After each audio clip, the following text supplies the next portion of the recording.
அஸ்ஸலாமு இது ஜுல்ஃபி கிச்சன். நான் ஜுல்ஃபி. இன்னைக்கு சண்டே ஸ்பெஷல் லஞ்சுக்கு சிக்கன் பிரியாணியும் சிக்கன் 65 பண்ண போகிறேன். அதுக்கு ஒரு பாத்திரத்தை ஸ்டவ் ஆன் பண்ணி வச்சுட்டு அதில் நெய், தேங்காய் எண்ணெய் இதெல்லாம் விட்டுட்டு பிரியாணிக்கு போட வேண்டிய பட்டை, கிராம்பு, பிரிஞ்சி இலை இது எல்லாத்தையும் சேர்த்துட்டு வெங்காயத்தையும் போட்டு கோல்டன் கலரில் நல்லா ஃப்ரை பண்ணி அப்புறமா இஞ்சி பூண்டு பேஸ்ட் எல்லாம் போட்டு நல்லா பச்சை வடை போனதுக்கு அப்புறமா தக்காளி, பச்சை மிளகா, மல்லி இலை, புதினா, வேலை எல்லாத்தையும் போட்டுக்கணும். நல்லா கலர்ஃபுல்லாக வரணும்னா இஞ்சி பூண்டு பேஸ்ட் போட்டு வதக்கும் போது தனி வத்தத்தூள், கரம் மசாலா ரெண்டையுமே சேர்த்து 65க்கும் எல்லாம் விரைவி வச்சுட்டு பிரியாணி ரெடியான அப்புறமா சிக்கன் 65 பொரிச்சு எடுத்துட்டு சாப்பிட ஆரம்பிக்க வேண்டியதான். புதினா, தக்காளி, பச்சை மிளகா எல்லாத்தையுமே சேர்த்துட்டு நல்லா கிளறி விட்டுட்டு அதுக்கு ஒரு 10 நிமிஷம் போட்டுட்டு நல்லா கணிஞ்சதுக்கு அப்புறமா கறி எல்லாத்தையும் போட்டுட்டு நல்லா கிளறி விட்டுட்டு உப்பு, தயிர் எல்லாம் விட்டுறணும்.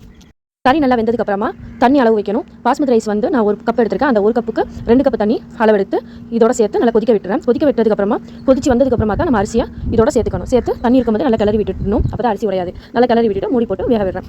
மூடி போட்டு 10 நிமிஷத்துக்கு தீ ஹையில் வச்சுட்டு அப்புறம் சிம்மில் வச்சுட்டு ஓப்பன் பண்ணி பார்த்து 2 கலர் கிளறிட்டு தண்ணி இருந்ததுன்னா திரும்பவும் மூடி போட்டு 5 மினிட்ஸுக்கு சிம்லேயே வச்சு அப்படியே இருக்கட்டும். அப்புறம் தம் ஆயிரும். அப்புறம் ஓப்பன் பண்ணி பார்த்தீங்கன்னா தம்மில் ஓரளவுக்கு எல்லாம் சமமாக ஈக்குவல் ஆயிரும். தம்மில் போடுற அளவுக்கு வந்துடும். வந்ததுக்கப்புறமா நெய் விட்டு வாழை இலையும் இருந்தால் வாழை இலையும் அதோட போட்டு வச்சு தம்மில் போட்ட வேண்டியதான். அடியில் தோசைக்கல் வச்சுட்டு அதுக்கப்புறம் மேலே பிரியாணி சட்டியை வச்சு அதுக்கு மேலே தண்ணியில் வந்து ஒரு குத்தி சட்டியில் தண்ணி வச்சு தம்மில் போட்டிருக்கேன்.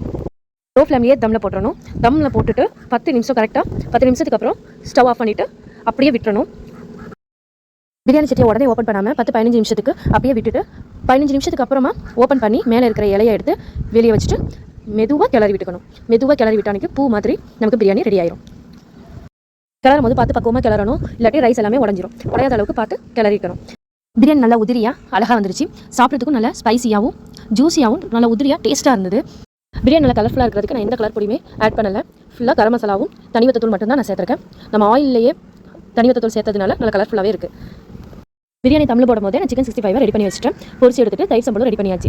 இப்போ எல்லாமே பிரியாணிலேருந்து சிக்கன் 65 தயிர் சம்பளம் எல்லாமே ரெடியாக இருக்குது. இப்போ இலை போட்டு சூப்பராக நம்ம சாப்பிட ஆரம்பிக்கலாம். பிரியாணியை தம்மில் போடும்போது வாழை இலையை போட்டு தான் தம்மில் போட்டணும். அதுலேயே வாழை இலையோட ஃப்ளேவர் எல்லாமே இறங்கி பிரியாணி நல்லா ஸ்மெல்லாக டேஸ்ட்டாக தான் இருக்கும். அதோட வாழை இலையிலேயே சாப்பாடு வச்சு சாப்பிடும்போது இன்னும் ரொம்ப டேஸ்ட்டாக அல்டிமேட்டாக இருந்தது. அவ்வளோதாங்க இன்றைக்கி எங்கள் வீட்டில் சண்டே ஸ்பெஷல் இதான். இந்த வீடியோ உங்களுக்கு பிடிச்சிருந்தா லைக் பண்ணுங்கள், சப்ஸ்கிரைப் பண்ணுங்கள், கமெண்ட் பண்ணுங்கள். அஸ்ஸலாமு அலைக்கும்.